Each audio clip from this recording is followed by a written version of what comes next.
প্রিয় দর্শক, আসসালামু আলাইকুম। আপনাদেরকে আগে জানিয়েছিলাম রাত 10টায় আমরা বাংলাদেশের ইতিহাসের ক্ষণজন্মা এক নক্ষত্র সালমান শাহের মৃত্যুদিন উপলক্ষে তার 29 বছর পূর্ণ হলো। সেদিন উপলক্ষে আমরা একটা লাইভ অনুষ্ঠান করব। সেখানে তার মা নীলা চৌধুরী উপস্থিত থাকবেন, আমাদের সাথে তিনি উপস্থিত আছেন। আমাদের যেই অনুষ্ঠানটি হওয়ার কথা ছিল সেটি আমাদের কারিগরি কারণে আমরা যুক্ত হতে পারছিলাম না, সেই কারণে কিছুক্ষণ দেরি হলো, এই জন্য আগে দুঃখিত। যাই হোক, আলোচনায় যাচ্ছি। আমরা বাংলাদেশের মানুষ যারা, আমার ছোটবেলায় আমি দেখেছি যে সালমান শাহের যে সিনেমাগুলো, ওই সময়ের গান এখনো পর্যন্ত মাঝে মধ্যে শুনি। এই বাংলাদেশের চলচ্চিত্রের আমি মনে করি যে সেটা একটা টার্নিং পয়েন্ট ছিল। সালমান শাহ মারা যাওয়ার পর তার যেই অভাব, সেটা আর কখনোই বাংলাদেশের চলচ্চিত্র পূরণ করতে পারেনি। সেই শূন্যস্থান পূরণ করেছে বাংলাদেশের চলচ্চিত্র একটা, কি বলবো, যে খুব বাজে একটা পরিস্থিতির ভেতর দিয়ে গিয়েছে এবং সেখান থেকে চলচ্চিত্র ধসে পড়েছে। সেই চলচ্চিত্রের ফাঁকা জায়গাটা পূরণ করেছে ভারতীয় আগ্রাসন, এবং ভারত এখন বাংলাদেশের চলচ্চিত্র বলে আসলে কোনো কিছু নাই। তারা যা করে সেটাই আমাদের দেশের মানুষ বিনোদন হিসেবে নেয়। যাই হোক, এখন সালমান শাহের মৃত্যুর 29 বছর ধরে তার মা তার বিচারের জন্য বিভিন্ন দুয়ারে দুয়ারে ঘুরছেন, কিন্তু সেই বিচার এখনো পর্যন্ত তিনি পাননি। আমরা দেখছি যে একবার এক এক ধরনের কথা বলা হচ্ছে। কিছুদিন আগে রবি চৌধুরী তিনি বলেছেন যে তাকে হত্যা করা হয়েছে, কিভাবে হত্যা করা হয়েছে সেটাও তিনি বলেছেন। তার কিছুক্ষণ পরে আবার তিনি বলেছেন তিনি অসুস্থ, তাকে ওষুধ খেতে হয়, ট্রিটমেন্ট নিতে হয়। আমরা এই বিষয়টা নিয়ে তার স্ত্রীর কথাও এখন মাঝে মধ্যে শুনি। তার অর্ধউলঙ্গ যে স্ত্রী সামিরা চৌধুরী, তিনি এখন বিভিন্ন জায়গায় ন্যাংটা হয়ে ঘুরে বেড়াচ্ছেন এবং অশালীন কথাবার্তা বলছেন সালমান শাহের মাকে নিয়েও। তো এই কালপিট, তাকে এখনো পর্যন্ত আইনের আওতায় নেওয়া হয় নাই। তার বাবাকে আইনের আওতায় নেওয়া হয় নাই। আমিন মোহাম্মদ ভাই, তাকে আইনের আওতায় নেওয়া হয়নি। না আইনে একটা গরমিল দেয়া তদন্ত করা হয়েছে। তো আমরা তার অনেক কিছুই জানি। কিছুক্ষণের জন্য আমরা তার মায়ের কাছে শুনে আসি যে কি অবস্থা বিচারের। সন্তানের কথা মনে করে বিচার না হওয়ার এই কষ্ট আরো বেশি দেয় কিনা। নীলা চৌধুরী। জি, আসসালামু আলাইকুম। আসসালামু আলাইকুম। জি, আমি জানতে চাচ্ছিলাম যে কি অবস্থা, খালাম্মা কেমন আছেন? বাবা, হ্যাঁ আছি, ভালো আছি, বেঁচে আছি। বেঁচে আছি তো ভালোই আছি, আলহামদুলিল্লাহ। সালমান শাহের যে বিচারের জন্য আপনি লড়াই করছেন দীর্ঘ 29 বছর, এই 15 বছর একটা স্বৈরাচার সরকার ছিল, সেখানে পিবিআই, মনোজ কুমারের যে পিবিআই ছিল, সেটার কি ফলাফল সেটা আমরা বিভিন্ন মামলাতেই দেখেছি। সালমান শাহের এখানেও ব্যতিক্রম হবার কথা নয়। এখন নতুন আরেকটা সরকার এসেছে, এই সরকারের কাছে সহযোগিতা পাচ্ছেন কিনা? আসলে এই সরকারের কাছে এখনো কোর্টে কেসটা আমরা 2টা ডেট গেছে, তো আমি ছিলাম না। প্লাস এখনো দেশের পরিস্থিতি তো অ্যাকচুয়ালি ততই বলছে, ঠিক মতন তো ঠিকঠাক হয়নি কিছু। এখন কার মাধ্যমে কিভাবে কি পাবো, কোর্টের নেক্সট 23 তারিখ মানে একটা ডেট আছে। আমরা দেখতে পারবো, বুঝতে পারবো যে কি করতে যাচ্ছে বা কি হচ্ছে, কোর্টের বা অবস্থাটাই কি এখনো ঠিক বুঝে উঠতে পারি না।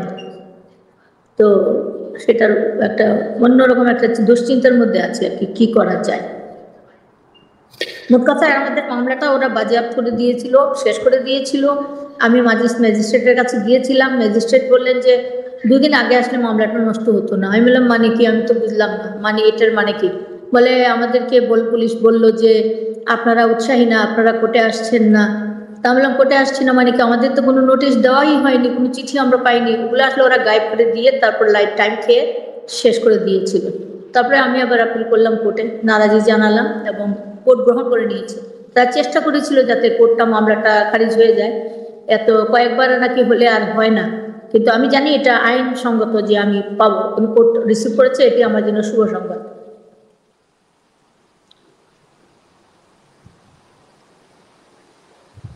বলেন। এটা নিয়ে আমরা একটা নতুন জিনিস দেখছি, সেটা হচ্ছে যে সালমান শাহের যে স্ত্রীর কথা, ডাইনি, যেটা যাকে নিয়ে আপনি শুরু থেকেই কথা বলেছেন, যদিও আপনি খুব কি বলবো যে অ্যাটাকিং মোডে কখনই তার ব্যাপারে বক্তব্য দেন না, কিন্তু ইদানিং তার কিছু বক্তব্য দেখছে যে তিনি নানান ধরনের অভিযোগ করছেন, সেই অভিযোগের ভেতরে মূল নিশানা হচ্ছেন আপনি। তার হঠাৎ করে এই সালমান শাহের বিষয় নিয়ে সে আবার মানে নিজেকে আবার সালমান শাহের স্ত্রী বলেও বিভিন্ন জায়গায় পরিচয় দিচ্ছে, অথচ এই পর্যন্ত 4-5 জনের সাথে তার পয়সাওয়ালা লোকজন পেলেই সেখানে যে হামলে করে বিয়ে করছেন, টাকা পয়সা হাতিয়ে নিয়ে আবার আরেকজনের কাছে যাচ্ছেন। তো সে হঠাৎ করে এত উত্তেজিত হয়ে গেল কেন? আলহামদুলিল্লাহ, এই কথার উপরে আলহামদুলিল্লাহ বলতে সুবহানাল্লাহ, সব জানেন।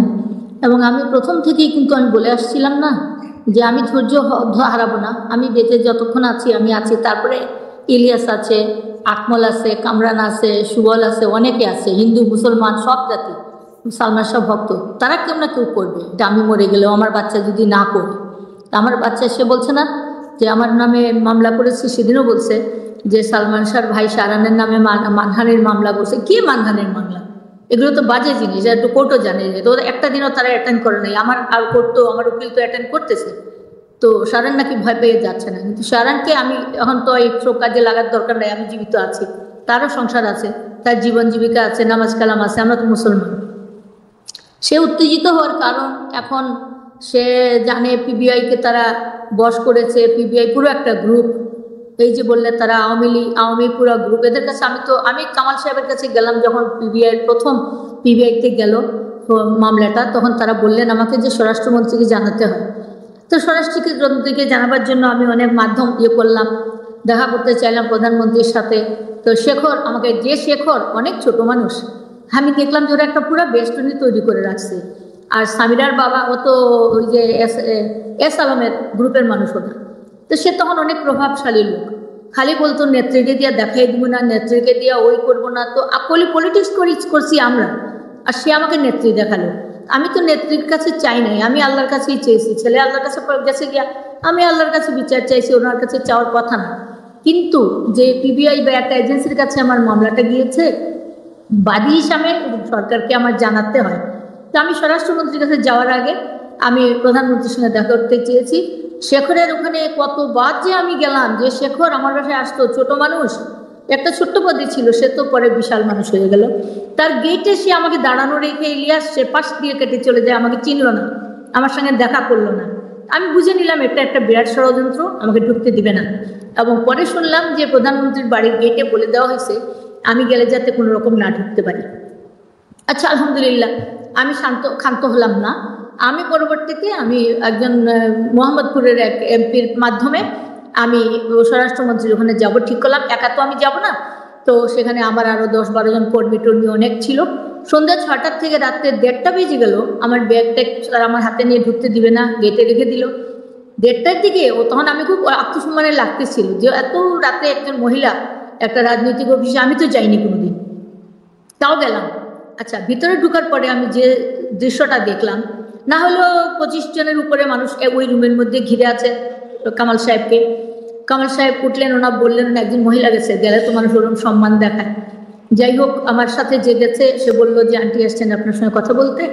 তা আমি কথা বলতে গিয়ে ওনাকে মামলার সব কিছু বললাম, আমার ছেলের 2টা ফটো দিলাম, আগের মামলার কথা বললাম যে আপনি পিবিআইতে আমার মামলাটা দেওয়া হয়েছে, আপনি খেয়াল রাখবেন যেন ন্যায়সঙ্গত বিচারটা আমরা পাই। উনি আমাকে বললেন, তখন 21 না 22 বছর হয়ে গেছে, এই মামলা তো শেষ, আপনি এটা নিয়ে এত ভুগতেছেন কেন?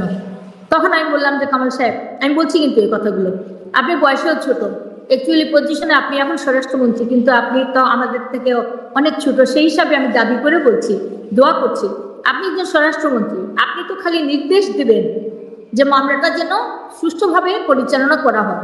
এখন 40 বছরের পুরানা মামলাও তো চলে, কোর্টে চলতেছে, আমার মামলার তো সুরাহা হয়নি, এখন 21 বছর হলে ফেলে দেবেন ওটা? তো বলে আমি উঠলাম, উঠে বললাম যে আপনাকে আমি জানিয়ে গেলাম আমার মামলাটা পিবিআইর হাতে আছে তদন্তে, প্লিজ আপনি একটু দেখবেন। বলে আমি কিছু ছবি টবি ওনাকে দিয়ে চলে আসলাম। তারপরে তো মামলা চলতেই থাকলো, এইভাবে কোর্টে যায়, কোর্টে আসে, ই করে। এবং মনোজ কুমারের ওখানে যতবারই আমি গেছি, মানে অপমানের সুরে সে কপাল কুচকে কথা বলে, যেন কথা বলতে চায় না, তারপরে এদিক ওদিক নানান কথা বলে, ওদিক অন্য লোক দিয়ে টাকা চায়। আমার আয়ু যে ছিল সে বারবার টাকা চাইতো। আমি বলতাম আমি টাকা দিব কেন, আর টাকা আমি কোথায় পাবো? আমি কি মাফিয়া নাকি যে আমি টাকা দিব? আমার ছেলে খুন হয়েছে, তোমরা বিচার করো, তুমি একজন আইও, তুমি কেন টাকা পয়সা চাও? আরো বিভিন্ন ইয়ের থেকে। যাই হোক, মাঝে মধ্যে 8-10 হাজার দিছি, তখন ঈদের সময় ছিল সেরকম, কিন্তু তারা ক্ষান্ত হয়নি। যাই হোক, আমার তো কিছু বলার নাই। তো এইগুলো মানে অপমানজনক অনেক কিছু। একদিন দেখা একটা প্রমাণ আমি দেই মনোজ কুমারের। আমার অসুস্থ বোধ করতেছিলাম, একটু বমিটিং লাগতেছিল। আমি বলছি আপনার ওয়াশরুমটা কোথায়, আমি একটু ওয়াশরুমে যাবো। উনি করলেন কি, পট করে একটা সিপাহীকে ডেকে বললেন ওনাকে আপনাদের ওয়াশরুমে নিয়ে যান, নিচে নিয়ে যান। আমি তো একটা শিক্ষিত সম্ভ্রান্ত ঘরের মহিলা, আমি উঠে গিয়ে ওনাকে বললাম আপনার রুমে কি কোনো, আমি বুঝে গেলাম ইয়েটা, আপনার রুমে কি কোনো বাথরুম নেই? বলে যে আছে। আমি বললাম আমার তো বোধ হয় আপনার বাথরুমটা ইউজ করা উচিত, আমি কেন নিচে যাব? তখন বললেন সরি আমি খেয়াল করিনি। ইনি কত অন্যমনস্ক চিন্তা করেন। আমি বাথরুমে গেলাম, আমি একটু কুলি করলাম, তারপরে আসলাম, এসে দেখলাম উনি খুব দম ধরে আসেন, মানে উনি ধরা খেয়ে গেছেন। এইভাবে প্রত্যেকটা দিনেই, প্রত্যেকটা সময়ই উনি আমাকে সামিরার বাবা উনি বলেছেন, আর নীলাচৌধুরী বলছে সালমান শাহ করছে। ওনার যে শেষ বক্তব্যটা ভালো রকম শুনো বাবা, ওইখানে কিন্তু উনি অ্যাডভার্টাইজ করতে গিয়ে, যখন অ্যানাউন্স করতে গিয়া, এটা তো সে আইনের বরখেলাপ করছে। জি। ও আরেকটা প্রশ্ন করছিলে তুমি যে ও এত উত্তেজিত কেন সামিরা এখন? সে মনে করছে, আজকে দেখলাম একটা ইন্টারভিউতে বলছে যে আমার ছেলে কেন আমাকে বুঝায় না, সালমান শাহ মরে গেছে, সে তো শেষ হয়ে গেছে, ওটা আমি পাঠাবো, ওটা শো করবো। ওটা এক ভদ্রলোককে 20 লাখ টাকা দিয়েছিল সামিরা, আমারই যে ইমনকে কুলে পাখে নিচ্ছে ছোটবেলা। ইমন যখন 20 বছরের 3 বছরের, তখন সে 12-14 বছরের। ওই লোকটা তাকে আমার বাসায় খাইছে থাকছে, ইমনকে কুলে নিত। আমার হাজবেন্ড ম্যাজিস্ট্রেট ছিলেন, খুলনায় ছিলাম তখন। তাকে আমি বিজনেসে, আমাদের বন্ধু বান্ধব ইঞ্জিনিয়ার ছিল, ছোট ছেলেটা বাপ ফালাই গেছে যে আমার বাসায়, আমি ওকে বিজনেসে লাগাই। এখন সে অনেক ভালো টাকা পয়সার মালিক। সে ওই শেয়ার ছিল আমার ছেলের বাসায়, এসে 20 লাখ টাকা নিয়েছে, খুলনায় সিমের ব্যবসা করবে ইমনের সঙ্গে। তো গিয়ে ওই টাকাটা খাওয়ার পরে ইমন আমাকে বলছে আম্মা, আগে কিন্তু বলে নাই, তখন বলছে যে আম্মা ওইরকম মামা আমার কাছ থেকে 20 লাখ টাকা নিয়েছিল এরকম করবে বলে, তো টাকাটা তো আর পাইলাম না আম্মা, বলছে ব্যবসাটা ফল করতে পারে নাই। এই মহিলা, এই স্বামীরা ফোন করে ওই ভদ্রলোকরে ওকে দিয়া এই ভিডিওতে বলাইছে যে ইমন আমাকে দেখতে পারতো না। সে বলতেছে কিন্তু ওইখানে যে ইমন তো আপুরি একদম সহ্য করতে পারতো না, আর আমি আর তুমি তো আপুর সম্বন্ধে জানি, আর কেউ তো অত বেশি জানে না। হ্যাঁ, এইসব বলার পরে দেখি করছে যে আমি এই যে যখন ভিডিওতে দেখলাম, ভক্তরা পাঠাইছে, আমি কিন্তু কথা ধরতে পারতেছি না, হয়তো বয়স হয়েছে আর মনে নাই। আর ভিডিওতে অডিওতে মানে ভয়েসটা কেমন ফার্মিং করতেছে, এমন অস্পষ্ট। আল্লাহ জানে, হঠাৎ করে আল্লাহর সাহায্যে আমার নাম মনে হয়ে গেল। আল্লাহ, এটা তো আনোয়ারের গলা। তো আনোয়ারকে ফোন করলাম আমি, অনেকবার ধরে না পরে ধরলো, পরে সে কসম খায় আমি এটা বলি নাই, আমি এটা করি নাই। আমি বললাম দেখো, তোমার কসম খাওয়ার কোনো চান্স নাই, কারণ তোমাকে তো আমি ভিডিও পাঠাইছি, তোমার পুরো ভিডিওটা পাঠিয়ে দিয়েছি তোমাকে। তারপরেও যখন সে অস্বীকার করলো, তখন আমি অন্য ফোন থেকে তাকে শোনাইলাম, তখন সে জব্দ হয়ে গেল। জব্দ হয়ে বললো যে আপু আমাদের মাফ করে দাও, আমাদের তুমি যদি মাফ না করে দিলে কিয়ামতে আমি মাফ করবো না। কিন্তু আমি বলছি না, আমি মাফ করতে পারবো না। তুমি আমি বলছি না আমার পক্ষে বলো, তুমি ডাহা মিথ্যে কথা কেমনে বললা? বলো তুমি আমার চরিত্র খারাপ ছিল? আমি কি চরিত্র খারাপ মানুষ? সামিরা যেটা বলতে চাইছে, আমার ছেলে আমার সম্বন্ধে মিথ্যে কথা বলছে, আমাকে পছন্দ করতো না বলছে, তুমি বলো। এটা আমি তোমাকে পাঠাবো, এটা তো ভাইরাল হয়ে গেছে ওই ইউটিউবে আজকে সকাল থেকে। তো সামিরা মনে করছে, ওইখানে সামিরা বলতেছে শাহরান কেন এখনো মাকে বুঝায় না যে যা হয়েছে আম্মা হয়েছে, এটা ছেড়ে দাও, ইমন তো আর ফিরে আসবে না। আমি যদি মেনে নেই সালমান শাহ আত্মহত্যা করছে, মামলাটা যেটা মিথ্যা কথা, একটা মা মেনে নিতে পারে? আমি জানি সালমান শাহ আত্মহত্যা করে নাই, তাকে মেরে ফেলা হয়েছে।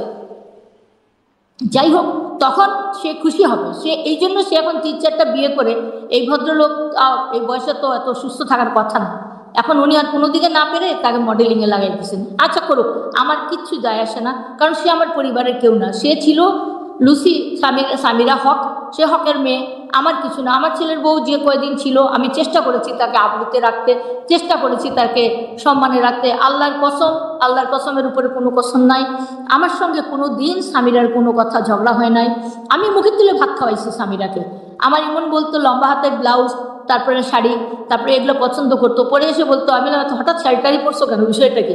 তো বলতো আপনার ছেলে পছন্দ করে, এই যে 3 কোয়ার্টার ব্লাউজ পরছি দেখেন, আপনার মতন সাদা শাড়ি লাল পাড় পরছি, এরকম করতো।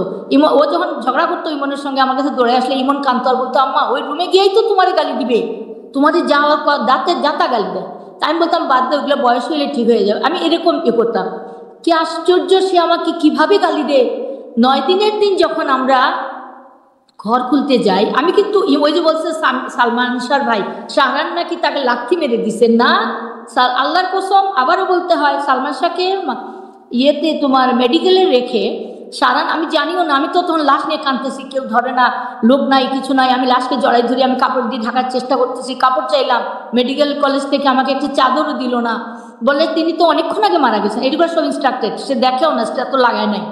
আচ্ছা যাই হোক, তখন শাহরান গেছে বাসায়, গিয়ে তার স্বপ্ন ইয়েকে বলতে গেছে, সামিরাকে ডাকছে রুমে, গিয়ে দেখছে পিঙ্ক কালার একটা কামিজ পরা, লিপস্টিক টিপস্টিক লাগানো, কয়েকজনকে নিয়ে বসে সে কথা বলতেছে রুমে। সে ওকে ডাক দিছে, ডাক দিয়ে বলছে ভাবি দিকে উঠে আসো, নিয়ে ওর ছোট একটা গেস্ট রুম ছিল, ওই রুমে ঢুকে বলছে যে ভাবি আমার ভাই মরলো কেমনে। তখন স্বামীরার সঙ্গে সঙ্গে শাহরানের পায়ে ধরে ফেলছে। আচ্ছা এই ঘটনাটা আমি মনে হয় শাহরান আছে, মনে হয় স্বপ্না, শাহরানকে একটু ডাকো তো। তো এই বিয়ে করতে ধরার পরে ও যখন বলছে যে বলে আমি জানি না ভাই, আমি জানি না বলে পায়ে ধরে সে ওকে ছেড়ে, পাও ছেড়ে দৌড় দিয়ে সে নিজে বের হয়ে আসছে। আর সে বলতেছে কি শাহরান তাকে ধাক্কা দিয়ে বের করে দিছে, সে জুতা নিতে চাইছিল, সে জুতা নিতে পারে নাই, সে তো ওই তো দৌড় দিয়ে নেমে সে 2তলায় না 3তলায় গেছে, এবং যখন শাহরান লিফটে আবার নেমে আসতে চাইছে তখন 3তলায় তারা আটকাই দিছে তাকে। তারপরে যখন নিচে অনেক কষ্ট করে নেমে আসছে, নিচের গেট বন্ধ করে দিছে যে ওকে মেরে ফেলবে। তখন মাঝখান থেকে একটা দারোয়ান উঠে এসে বলছে একজন তো মারাই গেছে, একে আর মারতে দেওয়া যাবে না, বলে বোঝাই দরজা খুল, বলে দরজা খুলে দিয়ে বলছে ভাইয়া ভাগো, ভাইয়া ভাগো, পালাও পালাও। তো শাহরানের একটা বন্ধু ছিল সঙ্গে, তখন তারা পালাইয়া দৌড়ে এসে বেবি ট্যাক্সি দিয়ে কোর্টে আসছে, ইয়েতে মেডিকেলে আসছে। তো এখন মনে করতেছে যে আমি যদি মেনে নেই, আর আমি মেনে নিচ্ছি না, সে এখন মডেল হয়ে গেছে, সে অনেক পাওয়ারফুল, সালমান শাহ থেকে অনেক পপুলারিটি তার বেশি হয়ে যাচ্ছে, মনে করতেছে মানুষ যখন পাপী যখন পাপ করে তখন উল্লাস করে, আর যখন ভিকটিম কষ্ট পায় তখন খোদার আদেশ কাঁপে। আমি তো আর কিছু, আজকের দিন না, আমার প্রতিটা দিন 6 সেপ্টেম্বর আমি ঘুমাই না, আজকে 30 বছর আমি ঘুমাতে পারি না, কারণ আমার ছেলে যখন বাসা পাল্টাইছিল তখন থেকে আমি ঘুমাই না। আমি বারান্দায় নামাজ পড়তাম আর কাঁদতাম যে আমার ছেলে কখন ঘরে ফিরলো, সিগন্যাল দেখা যেত তার বিল্ডিংয়ে, আমি লাল বাতিটা দেখতাম, বলতাম আমার ছেলে আসছে নাকি, ফোন দিত, আমি বলতাম এত রাতে তুমি বাইরে কেন, তোমার কি ঘর বাড়ি নাই, ঘরে যাও, বলতে না মা ঘর বাড়ি নাই। তো একদিন দেখ, একদিন বলতো মাজারে, একদিন বলতো এখানে, তো আমি তো ঘরে যাও, তুমি ঘরে থাকলে তো আমি ঘুমাইতে পারি না। তো ঘরে গিয়ে অনেক সময় ডিজিটাল ফোনের 83 কত জানি ছিল একটা ইয়ে, তো সে নষ্ট করে রাখছে, ডিজিটাল নাম্বারটা নষ্ট করে দিছে যাতে সালমান আমার সাথে ঘরে আসলে TNT-তে কথা না বলতে পারে। এটাই মন বলছিল যে আমি বললাম তুমি ঘরে গেলে একটা ফোন দিতে পারো না, আমার ফোন তো নষ্ট করে রেখে দিছে, বাদ দাও, আমি তো তোমার ফোন দিবই। তো এই তুমি নাকি এদিকে আসো তো, এখানে এসে কথা বলো, একটু সামনে আসো না, কথা বলো এদিক থেকে। তুমি নাকি সামিরাকে লাথি দিয়ে বের করে দিছো ঘর থেকে, জুতা নিতে দাও নাই, ও ইন্টারভিউতে বলছে, বলো তুমি কি করছিলে ওই দিন, ঘটনাটা একটু বলো, তাড়াতাড়ি বলো। আসসালামু আলাইকুম, যারাই শুনছেন আজকে আমার এই প্রথমেতে ইলিয়াস ভাইকে আসসালামু আলাইকুম, আশা করি ভালো আছেন ভাই। আসলে সামিরা যে কথাটা বলেছে আমি তার সাথে একমত এক জায়গায়, যে একজন আল্লাহ আছেন, উনি সব কিছু দেখছেন, আমরা আল্লাহকে ভয় পাই, এবং আমি যতটুকুই আমি ইসলাম এবং হাদিস সম্বন্ধে জানি, যারা মিথ্যা কথা বলেন তাদের জন্য অনেক কঠিন শাস্তি একটা আছে। তো আমি তাকে টান দিয়ে সে যেটা বললো যে ঘর থেকে বের করে দিছি, বা স্যান্ডেলও তার পায়ে ছিল না, তাকে ইয়ে করে দিছি, আমি আসলেও সামিরাকে কিন্তু আমার মাকে যেরকম ভালোবাসি, তো সামিরাকেও সেরকমই আমি পছন্দ এবং ভালোবাসতাম, মায়ের মতনই আমি শ্রেয় করতাম। কিন্তু সেদিনকার আমার যেই অভিজ্ঞতা, সেই অভিজ্ঞতার কারণে আমি তাকে মানে অনেক কিছুই তার কাছে আমার প্রশ্ন, যে আমার মা কিন্তু জানতো না যে, বা বাবাও জানতো না যে ইমন ভাইয়া হসপিটালে যখন ছিল, যে আমি সেই বাসা বন্ধুকে নিয়ে গেলাম। তারা সামিরা আমার রুমে এসে, আমি খালি সামিরাকে জিজ্ঞেস করলাম যে ভাবি কি হয়েছে আমাকে একটু বলো। তো সে আমার পায়ে ধরে মাপ চাইলো, বললো ভাইয়া আমি কিচ্ছু জানি না, আমি কিচ্ছু জানি না। এই শব্দটাই সে ব্যবহার করলো। তারপরে রুম থেকে বের হয়ে চলে গেল দৌড়ে। তারপরে তো আমি ঘর থেকে বের হয়ে দেখি পুরো বাসাটা খালি। আমার বন্ধুকে বললাম চলো আমরা যাই, এখান থেকে তালা মেরে নেমে যাই। আমার সামিরার কাছে একটাই প্রশ্ন, যখন আমি লিফটে নামতেছিলাম, লিফট মনে হয় 8 তলায় আসার পরে লিফটটা হঠাৎ থেমে গেল। তো আমি দেখলাম সামিরা আরো 4-5 জন লোক তার সাথে, আর বলতেছে এই তো ওরা, ধরো। আমার প্রশ্ন সামিরাকে, আমি জানি না আখেরাতকে তুমি কতটুকু ভয় পাও বা কবরকে তুমি কতটুকু, মৃত্যুকে কতটুকু ভয় পাও। আমি অসম্ভব ভয় পাই। তোমার সেই চ্যালেঞ্জকে আমি গ্রহণ করে নিলাম যে সেই দিনে তুমি যে ব্যাখ্যা দিয়েছো আর আমার যে ব্যাখ্যা, আমি যা দেখেছি যার কারণে তোমাকে এত প্রশ্ন করা হচ্ছে। কারণ সেদিন তো বাড়িতে আমি ছিলাম না, আমি যদি থাকতাম হয়তোবা আমি সবকিছুর উত্তর দিতে পারতাম। সেই ঘরে তো সামিরা ছিল, তো সামিরার থেকে তো ভালো আর কেউ বলতে পারবে না আসলে কি ঘটনাটা ঘটেছে সেই দিন। তো আমি তুমি ওকে জুতা নিতে দাও নাই? না জুতা, আল্লাহ তো একজন আছে আমাদের। তার নিচে আছে, তোমাকে আটকাই দিও না? আমাকে নিচে আটকানো হইলো, তারপরে বলা হইলো যে একজন আমাকে বলে দিল যে ভাইয়া আপনি এখান থেকে পালান। আমার জোর দেবো হাতাহাতি ধরা, ধস্তাধস্তি সম্পূর্ণ। ইলিয়াস ভাই মেডিকেলে রেখে এই ঘটনা। আর আমি সবচেয়ে অবাক হইলাম যখন মর্গে ভাইকে নিয়ে গেল, আমি এখানে দাঁড়ানো ছিলাম ইলিয়াস ভাই, আর আব্বাও এখানে ছিল না। আব্বা পুলিশের কাছে, আম্মাও কোন দিকে চলে গেছে, আমি একা। তো আমার কাছ থেকে একটা ছেলে বের হয়ে আসলো পোস্টমর্টম রুম থেকে। তো আমি বললাম যে আমি ভিতরে থাকতে চাই, তোমরা যখন পোস্টমর্টম করবে। আমি জানি না আমার ভিতরে কিভাবে এতটুকু সাহস সেই সময় এসেছিল। তো আমাকে বললো না আপনি এখানে থাকতে পারবেন না, আপনি উনার কে? তা আমি বললাম আমি উনার ভাই। তো বললো আপনি কাগজের মধ্যে আপনার নাম এবং আপনার ঠিকানাটা লিখে দেন। তো আমি একটা কাগজের উপরে আমার নাম এবং আমার ঠিকানাটা লিখে দিলাম। পরে আমি যখন এই ইনভেস্টিগেশনটা চলাকালীন পরে ওই সময় দেখলাম যে সেটা বলে পুলিশের সুরথাল ছিল, সেই সুরথালের মধ্যে বলে আমি আমার নাম এবং আমার ঠিকানাটা লিখেছিলাম যে আমি মেনে নিচ্ছি যে আমার ভাইয়ের পোস্টমর্টমে এই তারা দেখেছি, আমি সাক্ষী হিসাবে। তো আল্লাহ একজন আছেন বিশ্বাস করি, এবং আল্লাহ সবকিছুই দেখছেন, সবকিছুই জানেন। আমাদের সবার থেকে বেশি তার সবকিছুই জানা আছে। হাসর একদিন হবে এটা আমরা বিশ্বাস করি, এবং কারো চুল পরিমাণ কিছু কারো কাছে কেউ লুকায় রাখতে পারবে না, সেটাও আমি বিশ্বাস করি। তো সেই উসিলায় আজকে এই 6 সেপ্টেম্বর আমাদের কাছে 6 সেপ্টেম্বর যখনই আসে তখনই ওই স্মৃতিগুলা এত দৃশ্যমান হয়ে উঠে সামনে। আমার ভাইটাকে আমার ভাই তো অসম্ভব, আমি ওকে অসম্ভব ভালোবাসতাম, এখনো বাসি। প্রতিদিনই আমি তার কথা চিন্তা করি, আজকে সকালেও তার জন্য দোয়া করেছি। তো আমার ভাইকে যখন আমি গোসল করাইলাম, আমার এই স্মৃতিগুলা, এই 6 সেপ্টেম্বরের স্মৃতিগুলা আমার জন্য ভোলাটা খুব কষ্টকর হয়ে দাঁড়ায়। তো আমি সবাইকেই বলবো যে আপনারা যারাই যেখানে আছেন, যারাই ইয়ে করছেন, সবাই শুধু একটা কথাই আল্লাহর কাছে বলেন যে আল্লাহ যেন এটার বিচার করে। আমাদের হাতে হয়তোবা সেই ধন বা কোনো পাওয়ার কিছুই হয়তোবা আল্লাহ নাই, তো সেটা তো আমরা খুশি। আল্লাহ যেটা ভালো মনে করেছেন আমাদের জন্য সেটাই হয়েছে। আমার ভাই একটা অনেক ভালো জায়গায় আছে, সেটা আমার বিশ্বাস। এই দুনিয়ার এই আযাবের থেকে অনেক ভালো একটা জায়গায় আছে। সামিরার এগুলা কর্মকাণ্ড আজকে যা করছে, সেটা যদি আমার ভাই দেখতো বা সামনে উপস্থিত থাকতো, তার জন্য যে কত বড় এটা টর্চার হতো, তার থেকে আমার ভাই মুক্ত হয়ে গেছে। সেটার জন্য আমরা এখনো দুনিয়ায় যারা আছি, আমরা হয়তো বা এটা জ্বলতেছি, এটা যে ভুগতেছি, কিন্তু সে একজন ভালো মানুষ ছিল, তাকে আল্লাহ সসম্মানে সেভাবেই নিয়ে গেছেন। আমি একটা বাচ্চা যাওয়া, সেটা তো অনেক সম্মানের এবং মঙ্গলের। হ্যাঁ, সেটাই। আচ্ছা আলমা, একটা জিনিস বলি, এই মামলাটা কি মামলা ছিল একটু বলেন তো? এই একটা ভালো পয়েন্ট আমি ভুলে গিয়েছিলাম। আচ্ছা, এই যে শারান বললো না, ওকে নিয়ে একটা সই করানো হয়েছে সাদা কাগজে। আমি বারান্দায় ছিলাম, আমাকে বলা হয়েছে নাম ঠিকানা লিখতে। হ্যাঁ, ওইটাই সই। আচ্ছা, নাম ঠিকানা লিখলে অ্যাড্রেসটা লিখতে হয়। আচ্ছা বলি, তখন তো ছোট, তখন আবার বলছিল যে আমি তো বাংলায় লিখতে পারি না, তো বলছে ইংলিশে লেখো, ওইরকম কি ইংলিশ বাংলায় লিখছে। আচ্ছা যাই হোক, আমি ছিলাম বারান্দায় বসা, বাইরে উঠানের মধ্যে চাষি নজরুল, সোহানুর রহমান, সোহান, রাজীব, এরা সব জড়িত। এই সুকুমার রঞ্জন, এরাই কিন্তু ইন্ডিয়ান মানুষ দিয়ে, এরা সামিরার সাথে পুরো গ্রুপ হইয়া এরাই মাস, এরা এখানে ফিল্ম ইন্ডাস্ট্রির সবাই জড়িত, দুইটা একটা মানুষ ছাড়া। আচ্ছা আমি তো জানি না, আমি বারান্দায় পরে লুরুপুটি খাচ্ছিলাম, তখন দেখলাম রাজীবের বউ দেবী, পরে পরে দেখছি আমি, প্রথম তো আমার মনে নাই, আমার পাশে বসা ছিল এই দেবী, কিন্তু পরে আমার নামে অনেক বাজে কথা বলছে, তাকে দিয়ে বলানো হয়েছে। যাও, এই দেবী আমাকে নিয়ে বসা ছিল, হঠাৎ আমার মনে হয়েছে যে আমার হাজবেন্ডকেও দেখছি না, আমার ছোট ছেলেটা নাই এখানে।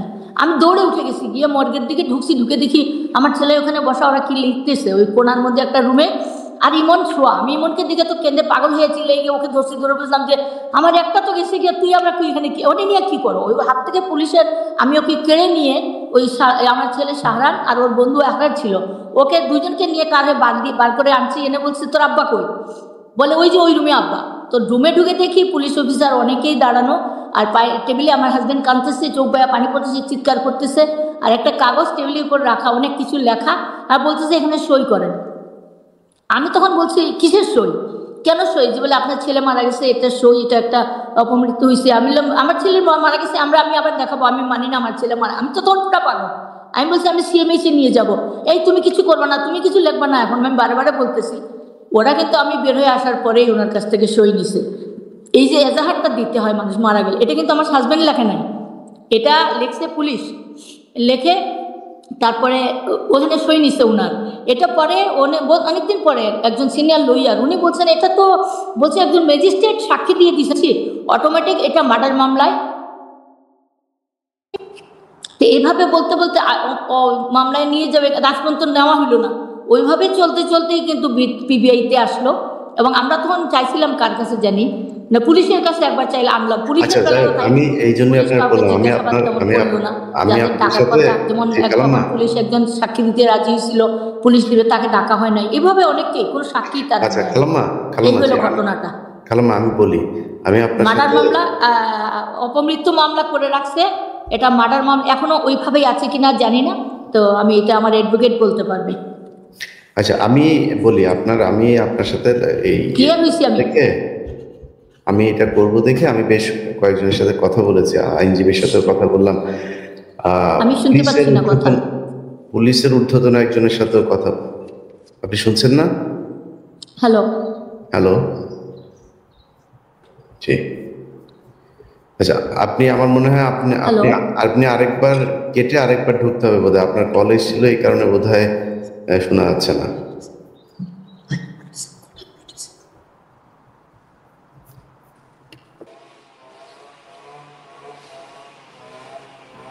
রুবি চৌধুরীর যে বক্তব্যটা দেখেন,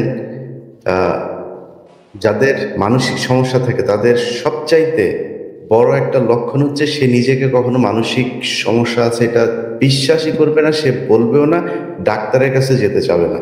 এটা হচ্ছে সবচেয়ে বড় সিমটম। তিনি নিজে এসে বলছেন যে আমি পাগল, এটা কোনো পাগল জীবনে কোনো বলো, এটা সবচেয়ে বড়।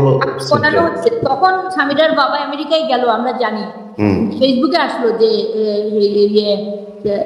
কি হক ইয়েতে গেছে, স্বামীটার বাবা আমেরিকায় গেছে, এবং তখন আমরাও বলেছিলাম যে সে ওকে হাত করতে গেছে এবং ভয় দেখাচ্ছে, সে কিন্তু পরে আবার বলছে এটা। খালাম্মা একটা সত্যি কথা বলি, সেটা হচ্ছে আপনার ছেলে বলে আপনার খুশি করার জন্য না, কারণ আমি নিজে বাংলা সিনেমা টিনেমা দেখি না।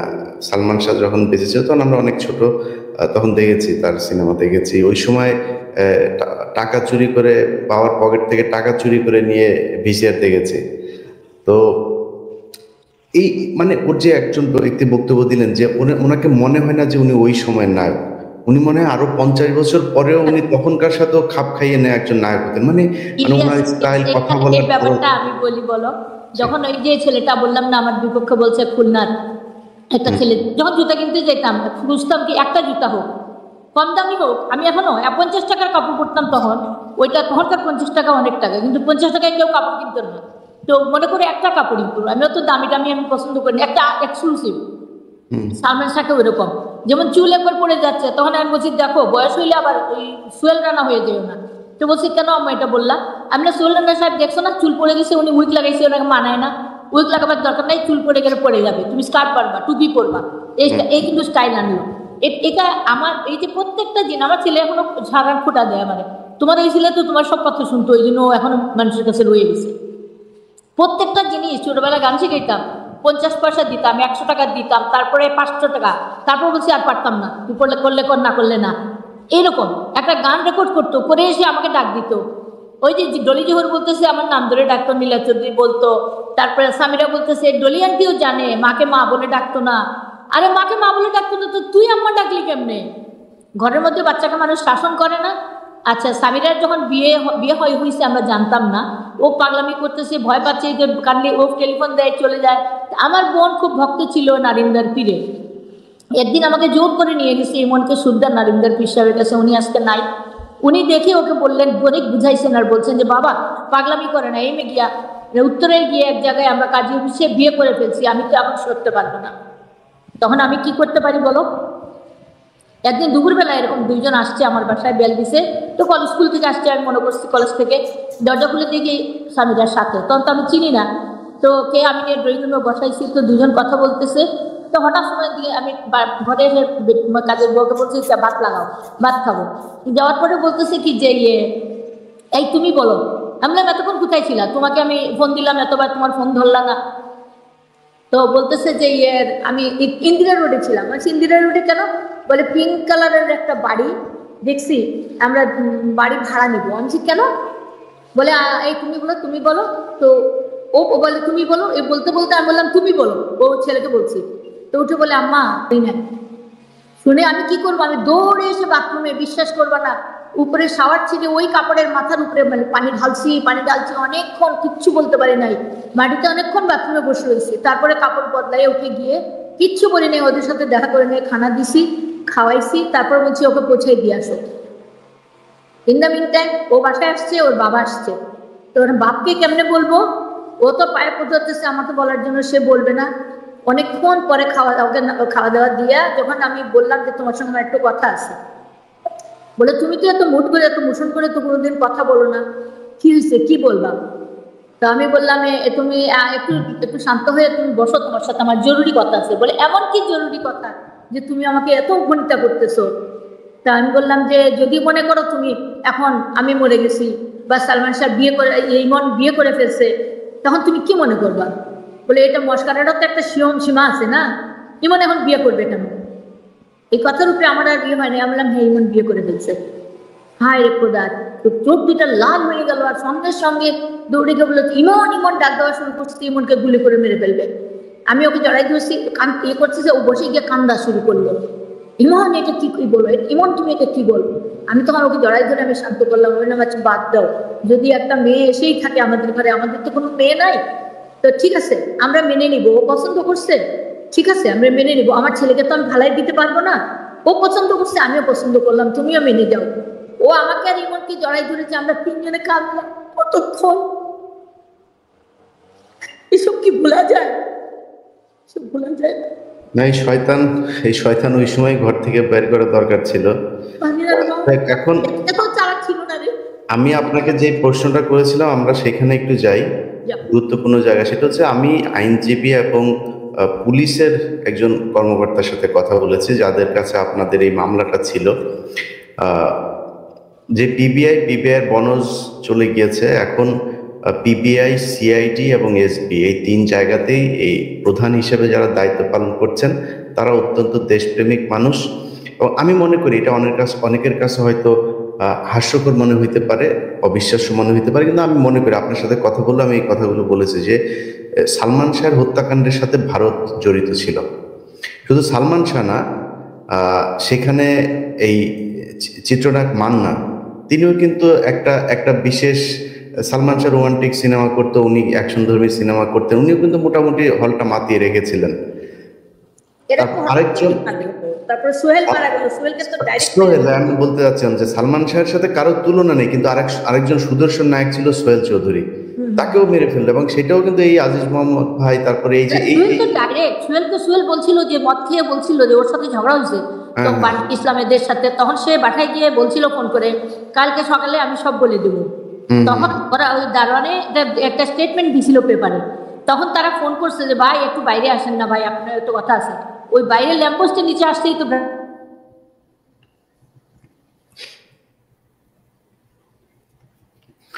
জি, সেখানে যে আমি যেটা এই যে এর আসামি তো আজিজ মহৎ ভাই, ও তো শাস্তি হয়েছে, তো একে ধরে আনলেই তো সালমান শাহর মামলা ওটার মামলা তো একই হয়ে যায়।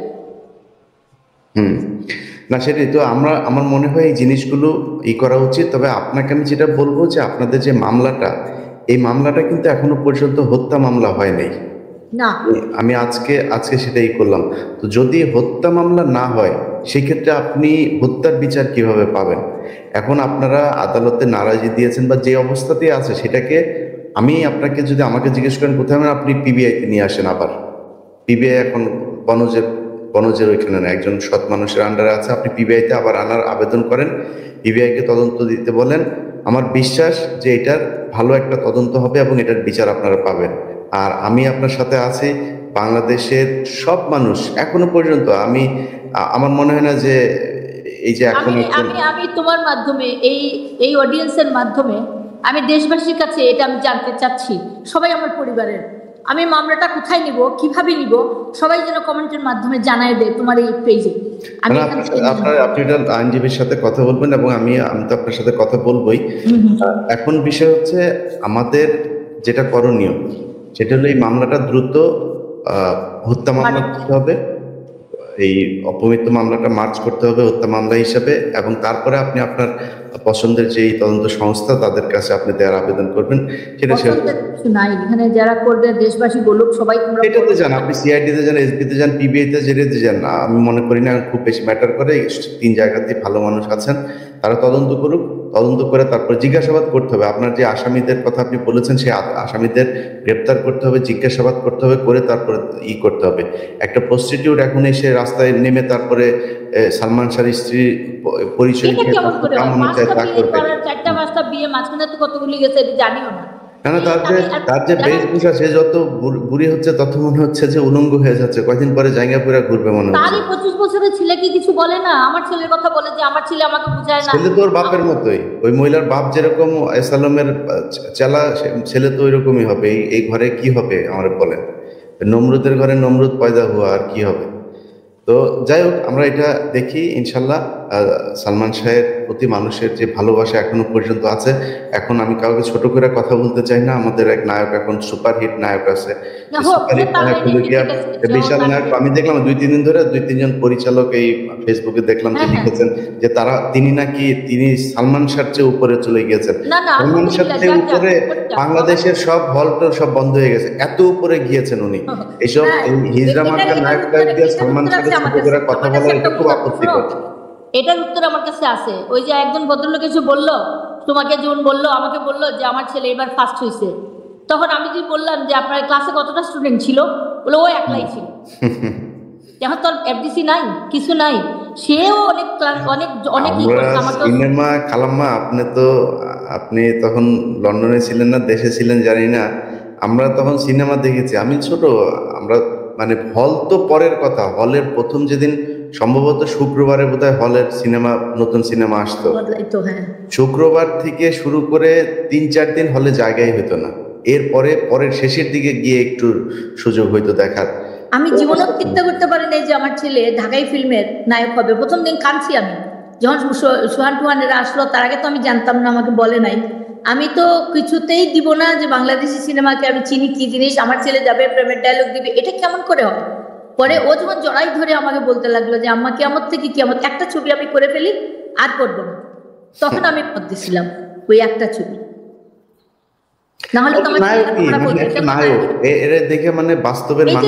কথাটা বলছে তুমি যে বললা কথা, সে তো এইসব করে করে শাকিব খানকে নামাই দিচ্ছে। তো যে যার মতো করুক, আমার মরা ছেলের সাথে তুলনা করার তো কোনো দরকার নাই, চলে গেছে। এগুলিও তাদের মানে নতুন কোনো একটা আছে। আদারওয়াইজ মানুষের পালস বোঝা উচিত যে মানুষের, সালমানকে নিয়ে মানুষের যে ভালোবাসা, এই সালমান মারা যাওয়ার পরে অনেক মানুষ আছে আমার মতো জীবনে আর কোনদিন সিনেমা দেখতে যায়নি। না অনেক মানুষ প্রায় 95% মানুষ যায় না, 5% তাও না পেরে হয়তো যায়, বা সিনেমা কই নাই তো দেখবি কি, দেখার তো কিছু নাই, যা সেটা উলঙ্গপনা হচ্ছে সব। যাক যাই হোক, ওনারা এখন ইয়ে করে এসছেন যে সাকিব খান হচ্ছে ওনার অল্টারনেটিভ হিসেবে দাঁড় হোক হোক, করাতে সাকিব যাক, আমি দোয়া সারা করি দেশে প্রতি ঈদে খালাম্মা, প্রতি ঈদে একটা সিনেমা বের হয়, 2 ঈদে 2টা সিনেমা বের হয়, ওই সিনেমার হলে স্টার সিনেপ্লেক্স না কি বলে, সেখানে যায় কিছু মানুষ 20-25 জন গার্মেন্টস এর পোলাপান ভাড়া করে নিয়ে যায়, উনি তাদেরকে দিয়ে দেখায় হাউসফুল সিনেমা। আর সারা দেশে হলই নাই, সব হল বন্ধ হয়ে গেছে, এত জনপ্রিয় একটা হল। সাবানা ছিল ওখানে, আমি ছিলাম। আমি যখন ওখান থেকে বের হয়ে চলে আসি, ওকে গোসল করানো হয়, আমি থাকতে পারবো না, আমি দৌড়াই চলে আসছি। আসার সময় বলছিলাম যে তোদের ডিজিতে আল্লাহর গজব পড়লো, গজব পড়ে গেছে, তো গজব পড়ছে না, একদম টাটা পড়ে গেছে, আর তো কিছু হবে না। এগুলি হিসাব করা উচিত, কারণ নায়ক মান্না যেদিন মারা যায় সেদিন আমি ঢাকাতে ছিলাম, আমি একটা অ্যাসাইনমেন্টে ছিলাম, সেখানে হঠাৎ করে শুনলাম মারা গেল। তো ইউনাইটেড হসপিটালের আমি আপনাদের বাংলাদেশের মানুষকে বলে রাখি, ইউনাইটেড হসপিটালের ব্যাপারে আপনারা সাবধানে থাকেন। এখানে অনেক আকস্মিক অস্বাভাবিক কিছু মৃত্যু হয় এবং খুব বিশেষ বিশেষ মানুষগুলো এখানে মৃত্যু হয়। এখানে যাওয়া নিয়ে আমার মনে হয় সবার একটু সাবধান হওয়া উচিত। মান্না গেল, তিনি সুস্থ, তিনি নিজে ড্রাইভ করে গিয়েছেন, যাওয়ার পরে তিনি মারা গেলেন। এগুলো আমার মনে হয় ভারতের কোনো কারসাজি আছে কিনা এই দেশের চলচ্চিত্রকে ধ্বংস করে দেওয়ার জন্য, তাদের সবখানে যদি তাদের ষড়যন্ত্র থাকতে পারে, এখানেও থাকবে না, এটা চিন্তা করেই নেওয়া খুব অস্বাভাবিক ব্যাপার। তো আমরা দেখি কি করা যায়, ইনশাল্লাহ এটার বিচারের জন্য আমরা সর্বোচ্চই করবো। খালাম্মা, কথা বলবো না আপনার সাথে, আমরা অনুষ্ঠান শেষ করি। আমরা ন্যায় বিচার চাই। আমি শেষ করবার আগে আমার দেশবাসীর সঙ্গে একটু কথা বলতে চাই, এবং আজকে যে জিনিসটা দেখলাম আমার সালমান শাহ ভবনে আমাদের বাড়িতে যেটা ঘটলো, একদম গরিব মানুষ, বেশিরভাগই সাধারণ ছোট ছোট বাচ্চারা যারা একদমই ইমেচিওর, আবার অনেক গেছে বাচ্চা মাকে বাবাকে নিয়ে, অনেক বাবারা গেছে বউকে নিয়ে বাচ্চাকে নিয়ে দেখা করতে, দেখাইতে, ওই টুকরা টুকরা ভিডিও করে করে আমাকে লাইভে নিচ্ছে, শুনতেছি। আমি কিন্তু লাইভ ধরি নাই, কারণ আমার মন মানসিকতা ওই রকম নয়। দেখে আমি পাগল হয়ে গেলাম যে আল্লাহকে তাহাজ্জুদের সময় যে আমি বলি যে আল্লাহ, আমার বাচ্চাকে দুনিয়াতে যেমন পাগল করছো মানুষের কাছে, তুমি বেহেশতে কিয়ামতেও যেন ওই রকম প্রভাব খাটাইতে দাও আল্লাহ, তুমি দিও, এবং দুনিয়ার মানুষের দোয়াতে যেন শেষ পর্যন্ত আমরা থাকতে পারি। এবং দুনিয়ার মানুষের কাছে আমার অনুরোধ, তারা যে ভালোবাসা দিচ্ছেন আমার শেষ দিন পর্যন্ত, আমার পরেও যেন আমার শাহরানকে দেখে রাখেন, এইভাবে যেন আমার বাচ্চাদেরকে, পরিবারকে দেখেন, সবাই যেন এক পরিবার আমরা আছি এমন থাকতে পারি। আমি আর কিচ্ছু চাই না। আমি সামিরা বিয়ে করুক, বাচ্চা হোক, সে যেখানে যাক, সে বেহেস্তে যাক, আমার কোনো আপত্তি নাই। উইস সামিরা, আই ডোন্ট নো, আমি ভুলে গেছি। সালমান শাহ যেদিন বিয়ে করছিল সেদিন সামিরা হক, সামিরা চৌধুরী হয়েছিল। যেদিন প্রথম ডিভোর্স করবে বলছে, ও বলে ডিভোর্স, নীলা চৌধুরী বলে 3বার ডিভোর্স করছে। ডিভোর্স তো একবারই হয়। হ্যাঁ, আমিও বলি ডিভোর্স তো একবারই হয়। তো এটা ইসলামে আছে যে শান্ত মাথায়, সুস্থ মাথায় যদি একবার চিন্তা করে কোনো স্বামী তার বউকে বুঝতো না, প্লেনে নিয়ে দিত। তোর মা এসে হাতে পায় 3বার, সে সত্যি সত্যি একবার তো উকিল নোটিশ পাঠাইছে, কিন্তু তারা শেষবার যখন আসলো তখন তো রেডি হয়ে আসছে খুন করবে। 2-3 দিনের মাথায় তো মেরেই ফেললো। আমার কাছ থেকে 3 দিন আগের দিন ওই যে ঘরের মধ্যে একটা স্লিপ লিখে পাঠাইছে আবুলকে, আম্মা আপনার ওই অনুষ্ঠানে গেলাম পাবলিক লাইব্রেরিতে, প্রথম পাঠাইছিল বিকালে, আম্মা আপনি একটা কালো শিফন শাড়িটা আমাকে দিবেন। আমি ঠিক করছিলাম ওইটা আমি পরবো, পরে ওইটা দিয়ে আমি চিন্তা করলাম কি পরবো, তাহলে তো ইমনও কালো পড়তেছে, ইমন আমার বলছে কালো পরবে, তাইলে ও কালো, তাহলে আমি সাদা পরি। আমি আর আমার হাজব্যান্ড সাদা পরছি, গাড়িতে ওরা 2 জন সামনে। এই শেষ দৃশ্য, ওই বড় গাড়িটা আমি রাখছি বাসায়, সিলেটের বাসায়। ওই গাড়িতে সামনের সিটে ও আর সামিরা, ও ড্রাইভ, না আমি আর আমার হাজব্যান্ড ড্রাইভ করতেছিল, ও আমার হাজব্যান্ড, ও আর পিছনে তারা 2 জন কালো কাপড় পরা বসা। এইভাবেই পাবলিক লাইব্রেরি ঢুকলাম। ওখান থেকে আসলাম, ফেরত আসার পরে সন্ধ্যার পরে আসলো আবুল একটা স্লিপ নিয়ে, আম্মা ইমন অনেক লোককে খেতে বলছে। তো আমি সবসময় ফ্রিজে মুরগি রাখতাম বাড়তি, কারণ ইমন কতজন লোক নিয়ে আসে আমার বাসায় কোনো ঠিক নাই, রাঁধতে হইতো। তখন বলছে যে পারলে 7-8টা মুরগি আমাকে দিবেন। তো আমি আবার বলছি এত মুরগি দিয়ে কি করবে রে, কয় জানি না আম্মা। তো আমি যা ছিল আমি তুলে বার করে দিয়ে দিছি। ওই মুরগি টুরগি এগুলো কিচ্ছু পাই নাই, খালি বাসন আর রক্ত, মুরগির রক্ত, মাছের রক্ত, ঘরে পালানো। এই মহিলা একটা কথা বলতো যে সালমান শাহের শাবনূরের সাথে প্রেমের সম্পর্ক ছিল, আপনি বলেছিলেন আমাকে বিষয়গুলো, এটা দর্শকদের সামনে একটু পরিষ্কার করেন। প্রেমের সম্পর্ক তো ছিল না, এটা তো আসলে সামিরা এটা এইটুকু বলে বলে আইওয়াশ করতো, আইওয়াশ করে এমনকে ওইদিকে ভয় রাখতো, সাংবাদিকদের দিয়ে এড়াইয়ে রাখতো। সামিরা শাবনূরকে তো ইমন পিচ্ছি বলতো। এবং একদিন শাবনূর আমাকে ফোন দিচ্ছে গাড়ির থেকে যে আম্মা দেখছেন আমার নামে কি বলছে, আমার আর সালমান ভাইয়ের নাকি বিয়ে হয়ে গেছে। তখন আমি বলছি এই চুপ কর, অভিনয় করতেছিস, কাজ করতেছিস, কাজ কর। এখন তো তোর বিয়ে হয়েছে বলছে, 2 দিন পরে বাচ্চাও দেখে দিবি, তো এগুলো দেখিস না, কাজ কর, আমি আসি না। তোরে বিয়ে করবে কেমনে, বোনকে আবার বিয়ে করে কেমনে? কিন্তু শাবনুরের দোষ আছে। শাবনুর হয়তো, আমি যেটা মনে করি, লাইফের ইয়ে তো সবারই আছে, ও তো ছিলই আজিজ মহৎ ভাইয়ের সাথে, সবই জানতো, প্রাণের ভয়ে বলে নাই। কিন্তু শাবনুরের বাবা বলে গেছে আমেরিকায় না লন্ডনে একটা অনুষ্ঠানে সবাইকে, যে সালমান শাহ আত্মহত্যা করে নাই, আমি জানি, এটা সাক্ষী আছে অনেকে। তো আত্মহত্যা তো করার কথা না, এ জানতো কিন্তু সে বলে নাই। আবার ওই যে ইন্ডিয়ান একটা ফিল্ম করছে আমাদের দিয়ে, আমাকে এরশাদের সাথে কি লাগাইলো, কোনো বাপের বেটা আছে বলতে পারবে যে এরশাদের সাথে আমাদের দেখছে ঘনিষ্ঠভাবে কিছু করতে? উনি একজন মুরব্বী ছিল, পিতার নেতা সমান হয়, আমি তাকে অনেক সম্মান করতাম, অনেক ভালো মানুষ সে। কিন্তু আমার কাছে সে খারাপ ছিল না, যে যে যেমন তার সাথে তেমন। সে ওখানে দেখাইছে এরশাদ সাহেব ওকে খুন করাই ফেলছে, আর ওইখানে বলতেছে ডন শাবনুরকে, যে শাবনুর ফোন করছে, কই তুই কোথায়? কইছে কাজটা তো হয়ে গেছে, ভালো ফিল্মটা দেখো। আমি একবারই দেখছি, কাজটা তো হয়ে গেছে। তো বলছে কি কাজ? ওই যে ওইটা। তখন ও বলছে আল্লাহ তুই কি বলিস? বলে হ্যাঁ তুই না বলছিস এরকম এরকম এরকম এরকম। তো বললে ইয়াল্লাহ এটা তো কি হয়ে গেল? বলে ওইখানে অন্যভাবে অন্য মোড়ে নিয়ে গেছে। তাহলে শাবনুর জানতো, এবং শাবনুর সবটাই জানতো।